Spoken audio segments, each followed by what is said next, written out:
Madam Speaker, I rise to address the House and ask unanimous consent to revise and extend my remarks. Without objection.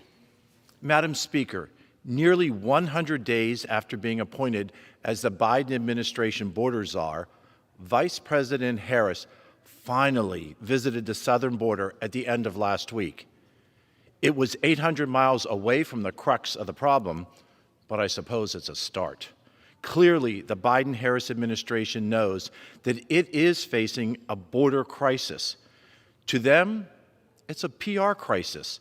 To the American people, the Biden border crisis is so real. As I have said time and time again, the illicit fentanyl that is made in China or elsewhere then crosses the porous southern border and winds up on our streets in Pennsylvania. It spurs addiction. It tears apart families. It destroys workforce. And worst of all, it's killing friends and neighbors. Last month alone, U.S. Customs and Border Protection intercepted more than 900 pounds of fentanyl. 900 pounds. In fact, border agents have seized more fentanyl at the border so far this year than in all of last year. As my friend and Franklin County Coroner Jeff Connor just recently told me, fentanyl is easy to get and fast to kill.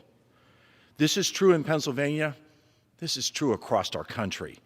Can you imagine what 900 pounds of fentanyl means for American communities? What it means to American families?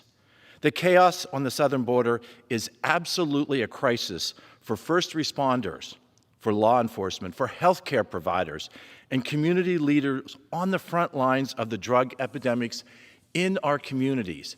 Every day, I hear from Pennsylvanians who have experienced the ramifications of this crisis firsthand.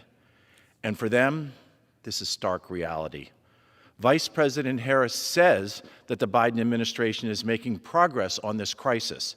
If that's the case, what is the president's definition of progress?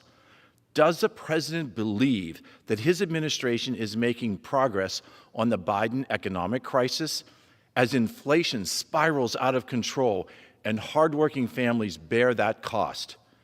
Does the president believe that his administration is making progress on the Biden crime crisis as violent crimes skyrocket in cities across the country and our brave law enforcement officers face unprecedented opposition?